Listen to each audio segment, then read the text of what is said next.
selamat siang anak-anak semuanya. Siang, Pak. Bagaimana kabarnya anak-anak semuanya? Sehat. Saya belum mendengar suaranya Anya. Anya sehat? Sehat. Oke, Jania. Sehat, Pak. Anak-anak masih ingat nggak kita pada minggu yang lalu kita pernah belajar tentang apa, anak-anak? Stroskop, Pak. Oke, saya bisa minta tolong salah satu siswa untuk memimpin doa. Jania ya, Jania. Saya minta tolong untuk memimpin doa, Jania. Bisa, Pak. Oke, silakan Jania. Dalam nama Bapa, Putra, dan Roh Kudus, amin. Terima kasih Tuhan, hari ini kita akan melaksanakan PPL. Semoga bisa berjalan dengan lancar. Amin. Oke, terima kasih Jania sudah memimpin doa untuk pertemuan pada siang hari ini. Anak-anak untuk hari ini, apakah semua siswa masuk semua? Dari 12 orang, apakah masuk semua? Hosea menghilang, Pak. Hosea itu sudah izin ke saya, ternyata lagi liburan anak-anak ya. Baru liburan di Bali ya, besok minta oleh-oleh itu ke Hosea itu.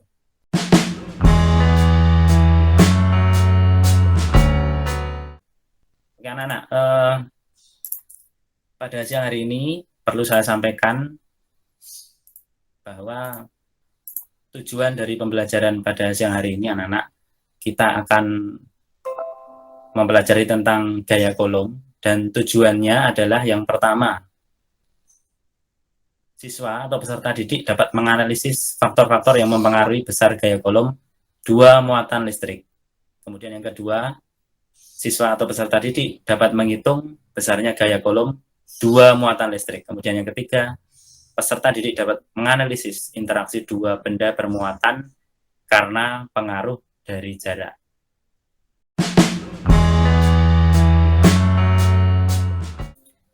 Seperti biasa silahkan diamati dari video yang sudah diputar ini, nanti kalian silahkan mencoba menyaksikan di sini ya fenomena IPA apa yang bisa kalian amati. Ya, saya akan putarkan dulu, silahkan diamati.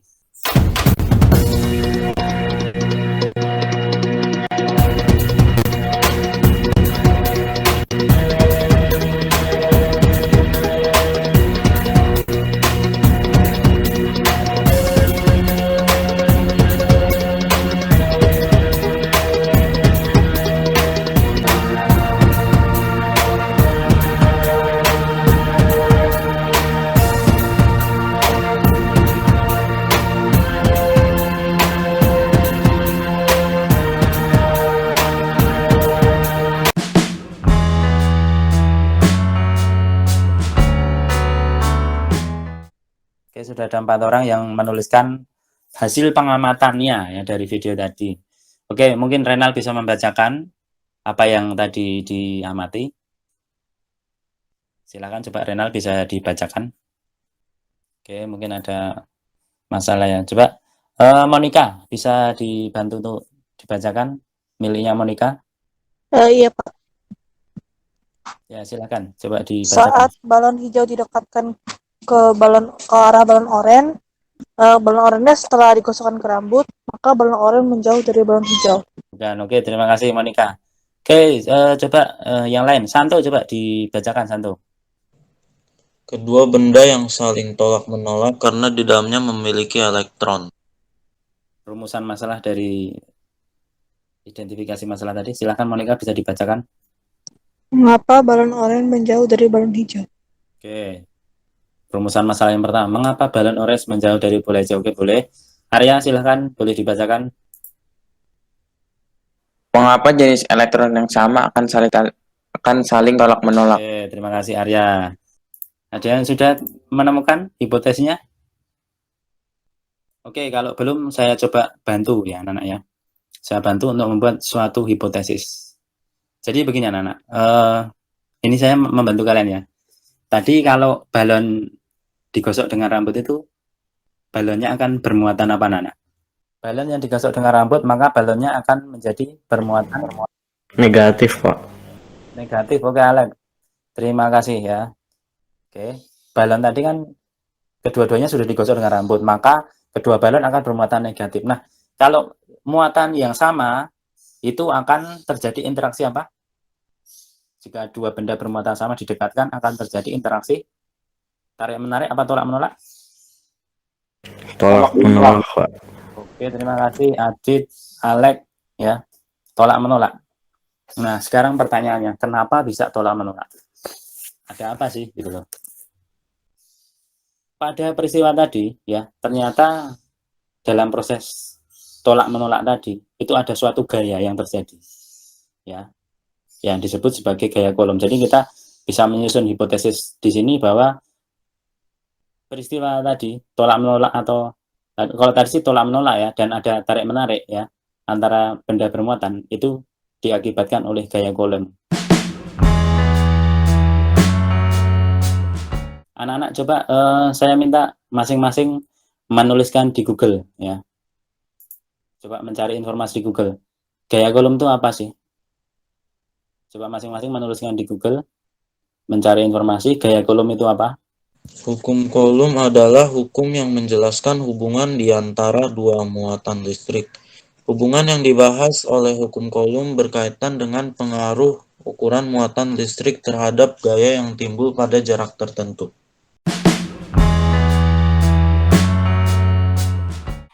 Oke, masing-masing sudah bisa membuka ya. Atau kalau tidak silahkan ikuti layar yang saya bagikan ini. Jadi setelah ini kita akan melakukan simulasi. Jadi yang pertama anak-anak, tadi kan kita sudah memperoleh informasi bahwa ketika ada dua muatan itu didekatkan, itu akan terjadi interaksi. Itu bisa tarik menarik, bisa tolak menolak ya.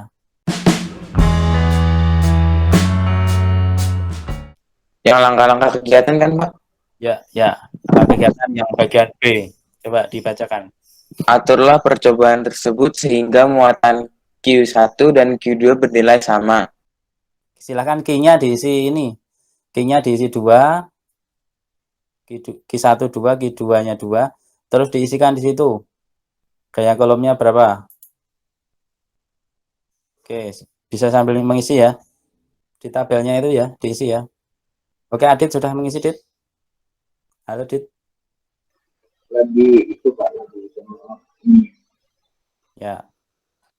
Oke, sekarang langkah yang berikutnya, yang C. Coba Vita minta tolong dibacakan di bagian yang C itu. Kemudian, ubah jarak antara kedua muatan ditambah dengan 4 cm. Catatlah nilai gaya Coulomb yang dihasilkan. Oke, saya ini ya, tadi ya, saya untuk yang tabelnya tadi kan masih belum terisi semua ya. Tadi kan kalian perhatikan nggak ini panahnya ini? Panahnya kemana ini? Saling menjauhi ya. Jadi yang kolom itu, yang kolom itu kan ada jenis interaksi. Jadi yang nomor 1 itu jenis interaksinya adalah tolak menolak. Nah, sudah kelihatan ya Nana ya? Sudah, Pak. Baik, ini hanya istilahnya memperkuat dari apa penemuan yang kita lakukan tadi, bahwa yang pertama, semakin besar jarak kedua muatan, semakin kecil gaya listrik yang terjadi. Gaya listrik itu nama lain dari gaya Coulomb. Ya, semakin besar muatan, maka semakin besar juga gaya listrik yang terjadi. Nah, intinya kalau dibuat persamaan itu seperti ini. Persamaan hukum Coulomb ya. Jadi mencari gaya Coulomb, persamaannya ini kelihatan nggak persamaannya? Apakah angkanya jelas ini? Fc itu artinya gini anak. F itu kan force ya. C itu Coulomb. Jadi gaya Coulomb. Gaya Coulomb adalah K dikali Q1 Q2 per R kuadrat. Oke. Anak-anak, jadi Q1 di sini adalah muatan pertama. Q2 adalah muatan kedua dan R itu adalah jarak antara kedua muatan. R-nya R kuadrat. Benar, anak-anak gini. Pada soal ini ya, coba kalau saya pakai ini bisa nggak? Oke, jadi intinya di situ anak-anak ya, ada 2 buah muatan positif ya. Ada 2 buah muatan positif. Jadi kalau saya gambarkan di sini ya anak-anak ya. Ini ada. Oke, jadi langkahnya untuk mencari tadi ya gaya kolom tadi seperti ini. Dengan memakai persamaan tadi ya. Persamaan K Q1 Q2 per R kuadrat dengan nilai K itu adalah 9 kali 10 pangkat 9. Berarti kalau dikuadratkan berarti 4 kali 10 pangkat min 4 meter. Nah, ini masih dibagi 4 kali 10 pangkat min 4. Kalau bilangan berpangkat ini, anak-anak, ini kan artinya dibagi ya, berarti tinggal dikurangi aja ya. 10, kalau min 29 dikurangi min 4, jadi kan min 29 tambah 4 ya, berarti min 25 itu ya. Ya, jadi ini ya, 11,52 kali 10 pangkat min 25 ya. Satuannya adalah kalau ini gaya ya, gaya berarti Newton.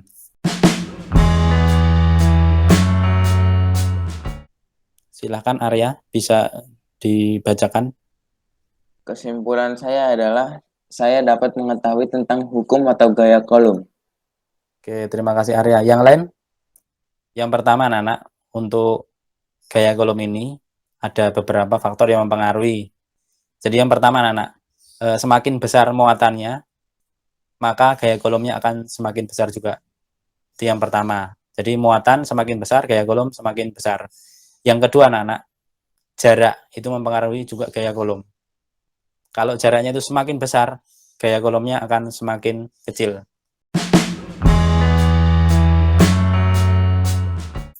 Link, silahkan masuk ke link itu dan silahkan kalian jawab tanpa menyebutkan nama. Ya, tanpa menyebutkan nama ya, silahkan diisi ya, sesuai apa yang kalian alami pada pembelajaran siang hari ini.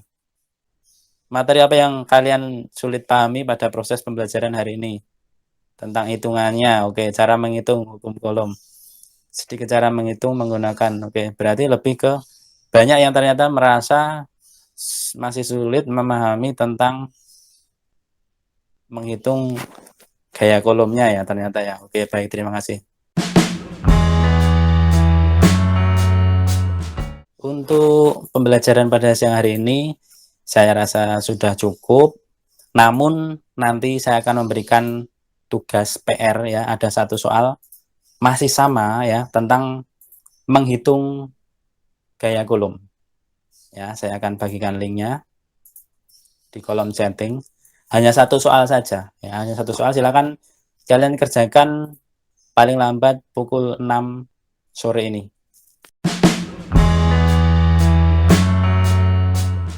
Jadi untuk pertemuan hari ini kita sudah mempelajari tentang hukum kolom, gaya kolom ya tentunya ya. Dan pada pertemuan minggu depan kita akan mempelajari tentang potensial listrik dan medan listrik ya.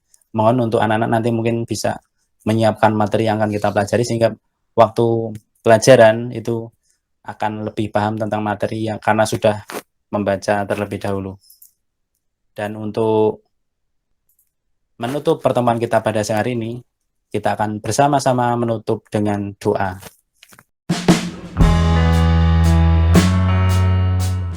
Bapak, Ibu, dan teman-teman yang terkasih, marilah kita bersatu dalam doa. Dalam nama Bapa, Putra, dan Roh Kudus. Amin. Ya Tuhan yang Maha Baik, terima kasih atas berkat-Mu selama pelajaran tadi. Sebentar lagi kami akan melaksanakan kegiatan kami masing-masing. Semoga kegiatan kami masing-masing akan berjalan dengan lancar. Amin. Kemuliaan kepada Bapa, Putra, dan Roh Kudus, seperti pada permulaan, sekarang, selalu, dan sepanjang segala abad. Amin. Oke, terima kasih Anya untuk memimpin doa pada siang hari ini. Saya ucapkan terima kasih untuk anak-anak semuanya karena kita masih meluangkan waktu untuk bersama-sama belajar tentang materi kelas 9 ini. Dan selamat liburan ya anak-anak, dan selalu ingat ya, keluar rumah jika itu memang mendesak, kalau tidak mending di dalam rumah saja. Dan kalau misalnya ada keperluan selalu menerapkan protokol kesehatan ya, pakai masker, cuci tangan, jauhi kerumunan. Itu mungkin kalau kemana-mana bawa hand sanitizer itu, habis pegang-pegang apa, semprot. Begitu ya anak-anak ya. Selamat liburan. Terima kasih banyak dan silakan boleh live dari Meet pada siang hari ini. Oke, sampai jumpa lagi di kelas 9. Siang Pak, Makasih makasih. Pak. Yuk, Makasih, Makasih Pak. Pak. terima kasih.